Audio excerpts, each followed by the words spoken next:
तो अभी देखो ये हमने जितने भी फ्रैक्शन लिखे हैं ये सब लिखे ही ऐसे हैं कि बहुत आसानी से चेंज हो जाए डेसिमल में। तो इनमें अभी जितने भी डेसिमल है उन सबको बहुत आसानी से सॉल्व कर लेंगे, बहुत आसान। चलिए इतना आसान होता है क्या डेसिमल ऐसे लगेगा, परंतु इसके बाद में जो दो सेकेंड स्टेप इसका समझें, कुछ सवाल होगा तो उसको हम कुछ इससे टफ बनाएंगे, और अगला होता है कि स्टेप जिसको हम और चेंज करके देखेंगे वो थोड़ा सा और टफ होगा। अभी सिर्फ से चेंज कर रहे हैं इनको 4-5 को इजी वाले, कैसे हमें फ्रैक्शन को डेसिमल में चेंज करते हैं। ये हमने सबके जो डेनोमिनेटर्स बना रखे हैं तो 10 के मल्टीपल्स बना रखे हैं, ठीक है। 10 के मल्टीपल्स में बना देने से क्या हो रहा है फिर, अब हमें करना क्या है, 10 है या 100 है या 1000 है, इस तरह से हमने लिख दिया है, वो हमें पता है। इसमें इस कंडीशन में क्या करते हैं, जब भी कभी ऐसा होता है तो हम ऊपर वाले नंबर को चुपचाप नोट कर लेते हैं। उसके बाद अब डेसिमल लगाने के लिए देखना कि कहाँ लगाना है, तो इसमें 1 के साथ वाला जो जीरो होता है, 10 है या 100 है, 1000 है, 10,000 जो भी है, तो उसके साथ देखना है जीरो कितना है। जितने जीरो हैं तो हम डेसिमल लगाने के लिए उतने ही डिजिट उस नंबर के राइट हैंड साइड में छोड़ेंगे, फिर डेसिमल लगा देंगे। 2 जीरो है तो 2 डिजिट राइट हैंड साइड में छोड़ेंगे, पॉइंट लगा देंगे, तो 1 2 पॉइंट यहाँ पर आ जाएगा। अब यदि पॉइंट से लेफ्ट में कोई डिजिट ही नहीं बचा तो हम यहाँ पर जीरो लगा लेंगे। यदि नहीं भी लगाते हो तो वो गलत नहीं होता, परंतु फिर भी हम लगा लेते हैं, लगाना भी गलत नहीं है, परंतु लगाने से थोड़ा सा इस डेसिमल के लिए स्पष्टीकरण हो जाता है कि हाँ यहाँ डेसिमल है, ठीक है। उसमें कई बार हो सकता है ना किसी को क्लियर हो, इसलिए हम जीरो लगा लेते हैं यदि डेसिमल से पहले नहीं कोई नंबर बचा तो। एक तो ये हो गया, चेंज हो गया ये, अब कुछ नहीं करना, ठीक है। सेकेंड वाले में भी देखो ये 37 है, हमने लिख लिया। अब इसमें कितने जीरो है, 3 है, 3 डिजिट हमें राइट में छोड़ना है, परंतु हमारे पास केवल 2 डिजिट है, तो जितने डिजिट हमें कम पड़ रहे हैं उतने जीरो हम इसके लेफ्ट हैंड साइड में ही लगाएंगे, राइट में नहीं लगाना, बाद में नहीं, पहले लगाना है। अब 3 डिजिट हो गए, तो अब 3 डिजिट छोड़ के हमें डेसिमल लगाना था यहाँ। अब देखो यहाँ पर भी डेसिमल से पहले कोई डिजिट नहीं रहा, तो हम यहाँ पर भी जीरो लगा लेंगे। हमें इसे नहीं काउंट करना, हमें उधर बाद वाले काउंट करना, डेसिमल के बाद मैंने राइट हैंड साइड में कितना छोड़ा है। इसमें भी देखें 8 को लिखेंगे और उसके बाद में 1 जीरो है तो 1 डिजिट छोड़ना है राइट में, मतलब 8 को ही छोड़ना है, इधर कुछ नहीं, ये डेसिमल में चेंज हो गया। इसको भी 7 लिख दिया, हमें 2 डिजिट छोड़ना है, लेकिन यहाँ पर एक ही है तो जितने कम है उतने जीरो लगा ले। 2 डिजिट हो चुके हैं, पॉइंट लगा देंगे, डेसिमल में चेंज हो गया। इसमें भी देखो नंबर को लिख लेंगे। अब देखो इसमें 2 जीरो है, 2 डिजिट छोड़ना है राइट में, तो 4 और 3 को छोड़ देंगे, यहाँ पर पॉइंट आ जाएगा। यहाँ पर एक डिजिट देखो बच गया है तो इसलिए जीरो लगाने की जरूरत ही नहीं है, तो ये डेसिमल में चेंज हो गया। चलो तो इस सेकेंड टाइप का जो करना है, अभी वो तो देख लिया था जिनमें 10 मल्टीपल्स वाले हैं। अब ये 10 मल्टीपल्स है नहीं, किसी में नीचे 10 या 100 है ही नहीं है, तो इसको देखो क्या होता है। एक तो डायरेक्ट यही होता है कि हम इसी में सीधा डिवाइड कर दें तो डेसिमल में आ जाएगा। दूसरा तरीका इसका ये होता है कि हम इसको चाहें तो इसको उसी 10 के मल्टीपल्स में चेंज कर लें, इनके जो डेनोमिनेटर्स हैं 10 के मल्टीपल्स। तो यहाँ पर ये देखना है कि 4 में किसका मल्टीपल, जो डेनोमिनेटर है 4 में किसका मल्टीप्लाई करें ताकि ये 10 या 100 हो जाए, 10 हो जाए, 100 हो जाए, 1000 हो जाए। तो देखो 10 तो होने वाला है नहीं है, 4 में मल्टीप्लाई करने से कोई होल नंबर करने को वैसे ऐसा नहीं है, परंतु किसी होल नंबर को या नेचुरल नंबर को मल्टीप्लाई करने से 4 को 10 करना थोड़ा सा मुश्किल हो जाएगा। हम वो फ्रैक्शन रखें फिर डेसिमल नंबर वाला ही रखें तो होगा, तो उसको यूज नहीं करना।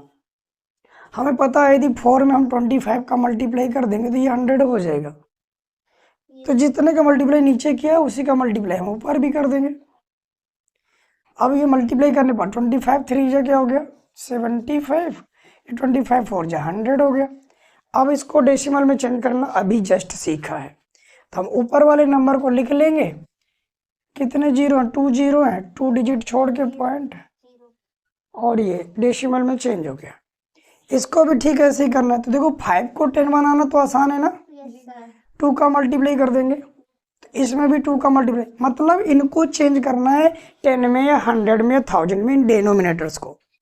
तो जैसे 2 2 जा 4 हो गया, 4/10 हो गया। अब डेसिमल में चेंज करना तो 4 लिख लो, 1 डिजिट छोड़ना था, हो गया। इसको देखो, इसमें किसका मल्टीप्लाई करें, 100 या 1000 हो जाए, 100 हो सकता है क्योंकि ये ठीक उसके उल्टा है। 4 का 25 में गया, 25 का 4 में कर लिया। 4 का नीचे क्या मल्टीप्लाई, तो 4 का ऊपर कर लो। 4 7 जा 28, 4 3 जा 12 प्लस 2 14, ये 100 हो गया। अब इसको देखो चेंज करेंगे तो ऊपर वाला नंबर लिखेंगे 148, 2 डिजिट हो गया। इसको देखो, ये भी 25 ही लिखा है, मतलब इसमें भी 4 का मल्टीप्लाई करना है। तो 4 9 जा 36, 4 14 4 जा कर दो, 56 प्लस 3 59 अपॉन 100, ठीक है। अब देखो, इसको नंबर को 596 लिख दिया, 2 डिजिट है, पॉइंट 2 डिजिट छोड़ के लगा दिया। इसको देखो, इसमें किसका मल्टीप्लाई करेंगे, देखो 100 तो करेंगे नहीं, 1000 बनाएंगे। इसको आके 1000 बनाने के लिए इसमें किसका मल्टीप्लाई करना पड़ेगा, ये पता है तो ठीक है, नहीं पता ना तो इससे, जब पता है 100 नहीं 1000 बनने वाला है, तो इसी से 1000 को डिवाइड कर लो अलग से। तो जितनी बार में डिवाइड हो जाए उतने का इसे मल्टीप्लाई किया जाएगा, जितने का नीचे मल्टीप्लाई करना है उतने का ऊपर कर दो। तो अब देखो, 8 8 जा 64, 8 6 जा 48 प्लस 6 54, 48 प्लस 6, चलो ये क्या हो गया 1000 मल्टीप्लाई करने पर। अब देखो 544 लिख लिया, 3 जीरो है, 3 डिजिट छोड़ना है, मतलब यहाँ पर 0.544 आ गया। इस तरीके से तो ये दो सेकेंड टाइप का डेसिमल है ये, अभी थर्ड टाइप का और सेकेंड। तो ये थर्ड टाइप में जो डेसिमल्स को डेसिमल में चेंज करना है, अभी फर्स्ट सेकेंड टाइप में तो 2 टाइप के तो देख लिए कैसे चेंज करना था।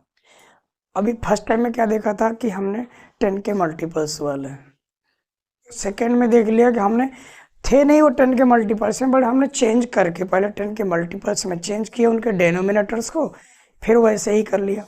अब इसमें हमें वो नहीं करना ना, तो ये 10 के डेसिमल्स 10 के उसमें है, बट चेंज भी कर सकते हैं, बट चेंज करना नहीं है 10 के मल्टीपल्स में। अब डायरेक्ट इसको डेसिमल में करने का होता है कि हम डेनोमिनेटर का टेबल पढ़ें, न्यूमिनेटर को डिवाइड करें। जैसे 2 को टेबल पढ़ना 1 से ज़्यादा नहीं हो, क्या चला जाएगा टेबल, नहीं जाने वाला ना। तो जब नहीं जाता तो हम करते क्या है, पॉइंट लगाया 0 बढ़ाया, ऐसे करते हैं। तो 0 बढ़ाने से 1 क्या 10 हो जाएगा। 2 का टेबल पढ़ना है, 10 कितने टाइम में आ जाएगा, 5 टाइम, हो गया डेसिमल, ये आंसर हो गया इसका, ठीक है। इसमें इसी तरह करना है, 4 का टेबल पढ़ना है, 3 से ज़्यादा नहीं हो रहा है, पॉइंट लगाया 0 बढ़ा लिया, 30 हो गया। 4 का टेबल 30 से ज़्यादा नहीं होना चाहिए, 4 7 जा 28 होता है, परंतु जब 30 में से 28 सब्ट्रैक्ट करेंगे 2 बचेगा। अब 2 के आगे जब हम डेसिमल लगा चुके होते हैं तो अब 1 0 हम आराम से बढ़ा सकते हैं बिना कुछ किए। तो 2 के आगे 0 बढ़ा लिया, 20 हो गया। 4 का टेबल बढ़ाना है, 20 कितने टाइम में आएगा, 4 5 जा हो गया, ठीक है। अब इसको भी ऐसे ही करना है, 8 का टेबल बढ़ाना 15 से ज़्यादा ना हो, 8 1 जा 8 हो जाएगा, ठीक है। अब 8 1 जा 8 हुआ, 15 में से 8 को सब्ट्रैक्ट कर लिया, 7 बच गया। 7 के आगे 0 बढ़ा लेंगे, पॉइंट लगा दिया हमने, 0 बढ़ाया 70 हो गया। 8 का टेबल पढ़ना 70 से ज़्यादा नहीं होना चाहिए, तो 8 8 जा 64 हो रहा है। 70 में से 64 को सब्ट्रैक्ट कर दिया तो फिर 6 बच गया, 6 के आगे 0 बढ़ा लेंगे, 60 हो जाएगा। 8 का टेबल पढ़ना है, 60 से ज़्यादा नहीं हो, 8 7 जा 56, 60 में से 56 सब्ट्रैक्ट करेंगे तो 4 बचेगा, 4 के आगे 0 बढ़ा लेंगे, 40 हो जाएगा। 8 का टेबल पढ़ना है, 40 से ज़्यादा नहीं होना चाहिए, 5 टाइम हो जाएगा। ये डेसिमल में चेंज हो गया। अब मुझे डायरेक्ट ऐसे समझ में नहीं आ रहा ना, तो इसका सिस्टम यही है, 15 लिखा और 8 से डिवाइड करना शुरू कर दिया। ऐसे कर लेना, जैसे अब कई बार ना माइंड में सोच सोच करके नहीं हो पा रहा, सोच रहे हैं लेकिन मिसिंग हो रही है, भूल जाते हैं कि क्या बचा था, क्या हो गया, 0 बढ़ाना है, तो उसको सीधा ऐसे लिख लो, हो जाएगा। आगे देखो, 20 का टेबल पढ़ना 7 से ज़्यादा नहीं होगा नहीं, पॉइंट लगाएंगे, 0 बढ़ा लिया, 70 हो गया। 20 का टेबल पढ़ना 70 से ज़्यादा ना हो, 3 टाइम है, 23 या 60 हो जाएगा। 70 में से 60 सब्ट्रैक्ट करेंगे, 10 बचेगा, 10 में एक 0 बढ़ा लिया, 100 हो गया। 20 का टेबल 100 से ज़्यादा नहीं, 5 टाइम हो जाएगा, ये भी चेंज हो गया। इसी तरह 16 का टेबल पढ़ना है, 19 से ज़्यादा नहीं हो, 16 1 जो 16 हो जाएगा, पॉइंट लगाया, अब 3 बचा यहाँ पर, 3 के आगे एक 0 बढ़ा लिया, 30 हो गया। 16 का टेबल पढ़ना है, 30 से ज़्यादा नहीं होना चाहिए, 16 1 जा ही जाएगा, वो 2 या 32 हो जाता है, इसलिए 1 टाइम जाएगा। अब 30 में से 16 को सब्ट्रैक्ट करें, 14 बचेगा, 14 में 0 बढ़ा लिया, 140 हो गया। लेकिन 16 9 जा 144 होता है, ज़्यादा हो जाएगा, 8 टाइम जाएगा। 16 8 जा 128 होता है, 128 सब्ट्रैक्ट कर लेना 140 में से, 140 में से 120 सब्ट्रैक्ट करना है, तो ये बच गया 12 बच गया। 12 में एक 0 बढ़ा लो, 120 हो गया। 16 का टेबल पढ़ना है, 120 से ज़्यादा नहीं होना चाहिए, 16 7 जा 112 होता है, 120 में 112 सब्ट्रैक्ट कर देंगे, 8 बचेगा, 8 में 0 बढ़ा लेंगे, 80 हो गया। 16 5 जा 80 हो गया, चेंज हो गया। जब ये बड़ा लगने लगता है तो सीधा यही काम करना है, 19 को डिवाइड करना है 16 से, फिर लगे रहो, ये आंसर आ जाएगा। बट हमने अभी ये पता क्या लिखा था, नॉन टर्मिनेटिंग फ्रैक्शन है पूरे, नॉन टर्मिनेटिंग मतलब है यहाँ पर कि ये कहीं ना कहीं इनका अंत हो जाएगा, ऐसे चेंज किए उन्हें भी। लेकिन बहुत सारे ऐसे नंबर होते हैं जो तुम लाइफ टाइम देते रहो ना, डिवीजन चलता रहेगा, ख़त्म ही नहीं होगा। अभी तुम्हें यहाँ लग भी रहा होगा, सर ये लगता है ख़त्म नहीं होगा, तो जाते जा रहा है, परंतु हमें पता था, क्योंकि नॉन टर्मिनेटिंग है, कैसे होता है इसके बारे में तुम्हें बता देंगे अभी, कि नॉन टर्मिनेटिंग या टर्मिनेटिंग होता कैसे, पता कैसे चल जाता है देख करके, ठीक है।